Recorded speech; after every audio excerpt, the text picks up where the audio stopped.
ഒരു പാൻ അടുപ്പിൽ വെച്ച് ചൂടാകുമ്പോൾ എണ്ണയൊഴിച്ച് ചെറിയ ഉള്ളി വഴറ്റിയെടുക്കുക.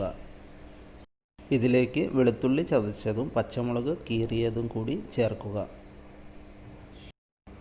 ഒരു തണ്ട് കറിവേപ്പിലയും ചേർക്കുക. അല്പം ഉപ്പ് ചേർക്കുക. നന്നായി ഇളക്കി വഴറ്റുക. അതിനുശേഷം അരിഞ്ഞു വെച്ച തക്കാളി ഇതിലേക്ക് ചേർക്കുക.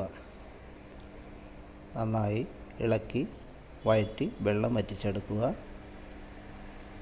അതിനുശേഷം ഒരു നെല്ലിക്ക വലുപ്പത്തിലുള്ള പുളി പിഴിഞ്ഞ് അതിൻ്റെ ജ്യൂസ് ഒഴിക്കുക. പൊടിച്ചു വെച്ച മറ്റ് മസാലക്കൂട്ടുകളെല്ലാം കൂടി ഇതിലേക്ക് ചേർത്ത് കൊടുക്കുക. അതിനുശേഷം വേവിച്ച് വെച്ച പരിപ്പ് നന്നായി ഉടച്ചത് ഇതിലേക്ക് ചേർക്കുക.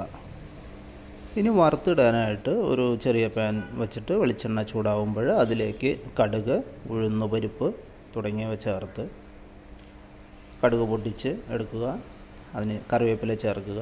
ഒരല്പം കായത്തിൻ്റെ പൊടി ചേർത്തിട്ടുണ്ട്. ഇതുകൂടി വഴറ്റിയതിന് ശേഷം ഇതിലേക്ക് ഇടുക.